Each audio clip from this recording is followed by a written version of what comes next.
Marie-Françoise Aimée Pignolet de Fresnes, de son nom en religion, Mère Marie-Madeleine de la Croix, a été déclarée ce dimanche servante du Seigneur suite à l'ouverture de sa cause en béatification.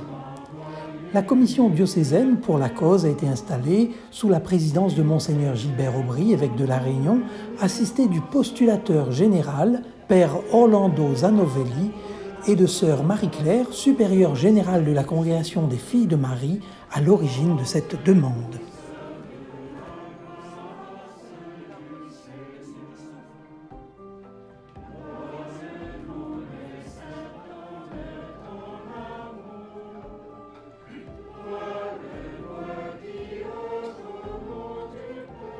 La commission diocésaine pour la cause sera chargée de collecter et de rassembler toutes les pièces historiques et tous les témoignages qui vont permettre de faire aboutir cette cause en béatification.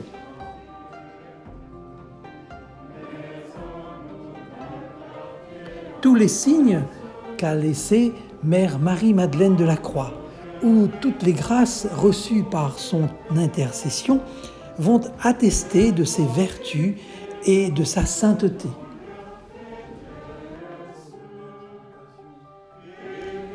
Cette commission a donc été instituée pour recevoir tous vos témoignages.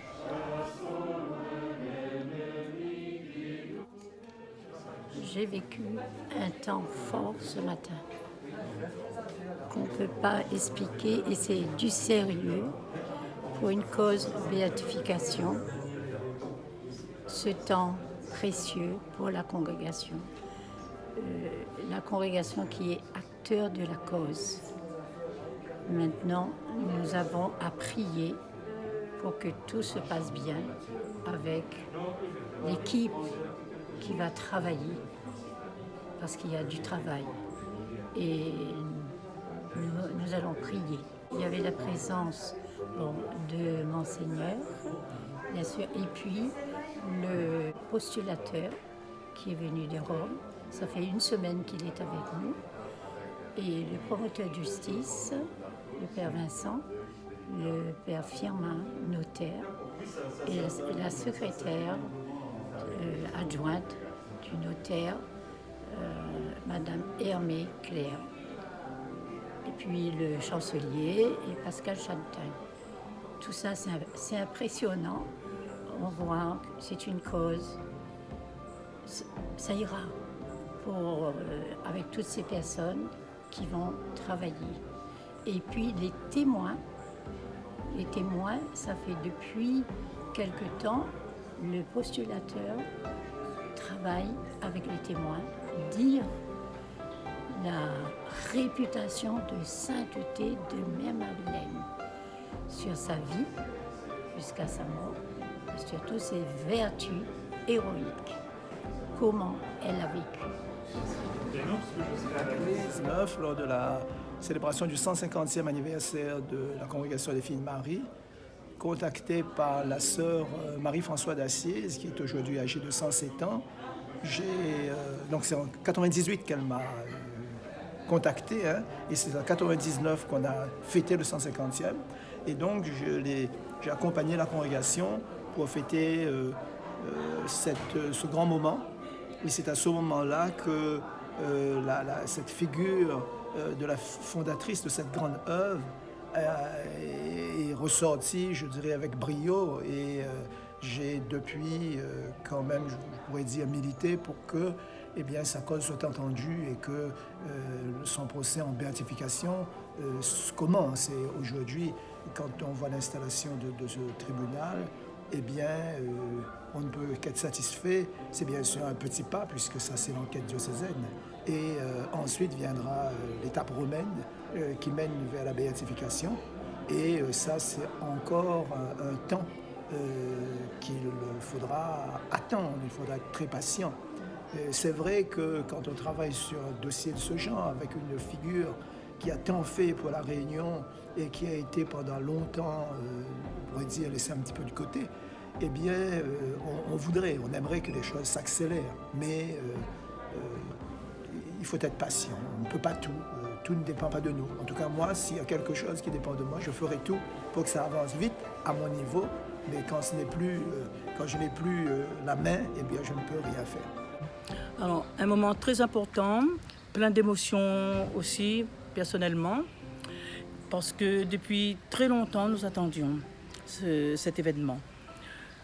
Ça remonte à déjà plusieurs dizaines d'années où on a commencé de travailler pour sa béatification, mais nous ne sommes pas arrivés. Et aujourd'hui, on est là. Eh bien, je suis reconnaissante envers le Seigneur qui nous offre, qui nous a accompagnés pendant toutes ces étapes de préparation. Mais c'est un moment de bonheur, c'est un moment de joie, pas seulement pour moi, mais pour la congrégation tout entière, pour l'Église aussi, qui au fur et à mesure va se mettre va se mettre dans le bain, je ne sais pas trop qu'est-ce qu'il faut dire là, mais je suis presque sûre qu'il y a beaucoup de personnes à la Réunion qui vont se réjouir, parce qu'il y a beaucoup qui ont confiance en Mère Marie-Madeleine, qui viennent la prier et qui viennent remercier aussi pour tous les bienfaits obtenus de Dieu par son intercession. Un moment très important ce matin. Nos sœurs, nos laïcs associés font un très gros travail pour faire connaître Mère Marie-Madeleine, faire connaître sa vie, pas seulement ici à La Réunion. Elle est bien connue, il manque encore un gros travail à faire pour qu'elle soit mieux connue, mais je crois qu'elle est bien connue. Merci. La première chose qui me vient dans mon esprit, c'est qu'aujourd'hui, nous avons vécu vraiment un jour historique pour l'Église à la île de la Réunion, mais aussi particulièrement pour les filles de Marie. Leur fondatrice est déjà en route. L'ouverture aujourd'hui de la cause montre cela. On ne sait pas où va terminer, mais on a commencé et on va travailler dur pour mener Mère Marie de la Croix, Madeleine de la Croix, un jour à la plénitude de l'autel, s'il plaît à Dieu, parce que tout est dans la main de Dieu. Et pour moi particulièrement, c'est ma première cause, c'est une émotion, c'est vraiment quelque chose d'important dans ma vie. Et troisièmement, je voulais dire qu'au début de la fondation de la congrégation des filles de Marie, il y avait un postulateur, un spiritant, c'était le père Lavavasser. Et aujourd'hui, il y a un postulateur spiritant et un membre du tribunal qui est le père Firmin, qui est aussi spiritant. Ça veut dire que la congrégation du Saint-Esprit est en train de cheminer avec les filles de Marie pour mener au bon but la cause de Mère Marie-Madeleine de la Croix. C'est vraiment une émotion très très forte et savoir que le Seigneur est là en train de conduire tout cela. Merci.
Vous voulez témoigner des grâces reçues par l'intercession de Mère Marie-Madeleine de la Croix ou témoigner de sa sainteté, vous pouvez le faire en écrivant à l'adresse indiquée ou par mail, ou encore laisser votre témoignage auprès de la Commission diocésaine pour la cause.